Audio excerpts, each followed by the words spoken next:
I wanted Sinful Ivan's negate ability to be a hard counter to the sentry.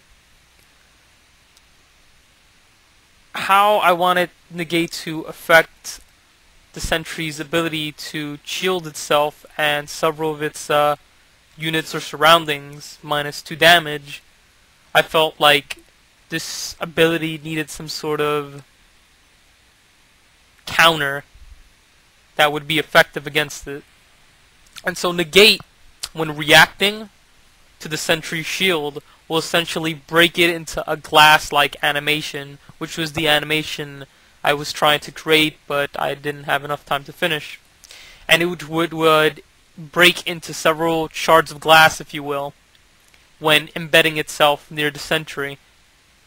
So, for example, if the sentry engages Sinful Ivan or vice versa, and only manages to get halfway in due to other units blocking its ability to move even closer, or for any other reason, maybe structures are in the way and don't allow it to finish getting close to the sentry, well then half of that bubble that the sentry produces would essentially be gone, but it would be in shard glasses, just broken apart. And then if the Sinful Ivan ability to negate simply just backpedaled while it was still casting its radius ability, then it would just reconstruct itself again. And I felt like this animation was really detrimental to explaining how it worked overall. This gave Sinful Ivan a more direct hard counter kind of feel to it, other than it being anti-air, except without much of the micro management of the anti-air, and this gave it more of an ability to branch out, especially when confronting the Protoss already. And it also gave the ability a more sense of, oh, if I'm engaging several Protoss, or perhaps I'm engaging in a 2 versus 2, and there's sentries embedded in the Terran army, then this ability doesn't feel as useless, due to the fact that in team plays, such combinations do happen. So if such a combination did happen, and a player did do this, then this would essentially be the hard counter to that. And that's basically where its versatility is implemented, and is able to be carried out by the player as well.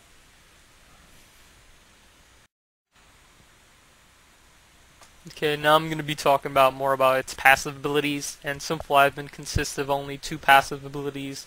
The first passive ability, it's called Ghost Uplink. This is where Sinful Ivan feels a little bit like a Viking, and by that I mean its ability to transform. Essentially, Sinful Ivan's mobility becomes twofold once this ability is triggered. Ghost Uplink. How this ability works in-game, in the practical sense, is I'll explain right now. When a Sinful Ivan is selected, left-clicked, and then you right-click on top of a ghost, or vice versa, which would mean essentially if you have a ghost and you right-click on top of Sinful Ivan, this will trigger its passive ability. What this means is that Sinful Ivan now becomes a motorcycle, which enhances the ghost more effectively. And okay, now I'm going to talk about how the consequences of this, what does this mean to the player, how does this work in regards to the practical use of it, what's its purpose, all these things. This is the choice a player can do, and unlike the Viking choice in regards to transforming him into anti-air unit, or simply turning him into a Goliath that lands essentially, that has the ability to take pot shots from different types of tier plateaus, well, this is a little bit different in that you cannot backpedal from the choice. Once the choice is done, it's done permanently. So the player has the choice to choose between having a Ghost and Ivan in the battlefield, which gives them an array of abilities at the disposal, or fusing both of them. And in doing this, this triggers both of them to become one permanent unit. And the subtitle to this unit, or the title of this unit, would be Centaur, which is the Ghost and Ivan now combined. I had to make sure to weigh these several different abilities. The leverage of this is that once they become the Centaur, Ghost and Ivan, a lot of things happen.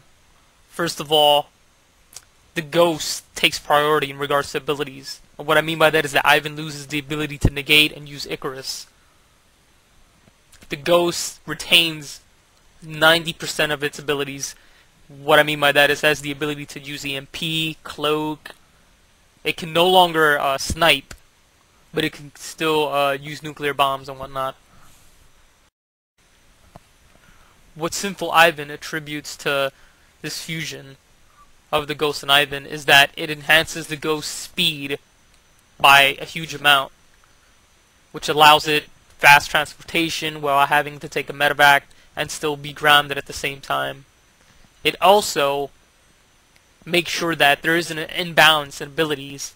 If the Sinful Ivan and the Ghost were simply to fuse and both retain both abilities, it would become too overpowered unit, and that's why I had to make the decision in regards to balancing and who to cater to. And I felt that the prices of both units were enough that, in regards to the Ghost, that it took more Vespene gas for the Ghost to be produced, that it should weigh more in regards to the Ghost and its abilities. Plus, the Ghost abilities for the game are too game-changing to simply just negate them.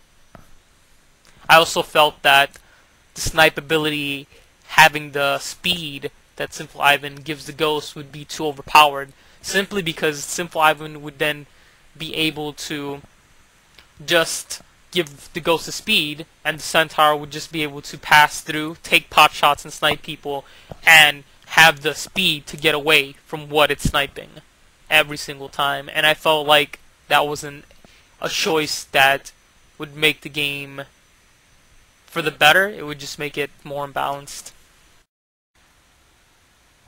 Okay, now we're going to discuss the last passive ability that Sinful Ivan has at its disposal. The next ability is called Ivan's Might. Essentially what this does is when you're creating a Sinful Ivan within the factory, off the bat, Sinful Ivan is produced with 2+ armor. That's all it does. That's essentially the whole point of the passive ability. What's interesting to note is during the fusion between Ivan and the Ghost, when it becomes a Centaur, that plus armor bonus is still retained, so it carries over, so that isn't lost. And the choice between this was, I felt that if the Ghost had the mobility to escape, I also felt like it shouldn't be able to die as fast as a Ghost does, due to the fact that it already took so many minerals from Sinful Ivan plus the minerals to make a Ghost, that if it was able to be taken out by 1 to 2 shots, that it wouldn't be worth that sacrifice. But at the same time, the armor bonus isn't too huge that it breaks the game mechanics. To compare it to another unit that has something very similar, the Zerg's Roach has 2+ armor when built automatically. So that's kind of like what this is, but instead it's for Sinful Ivan and the Centaur as well. If the player chooses to make a Centaur, then that armor bonus will carry over.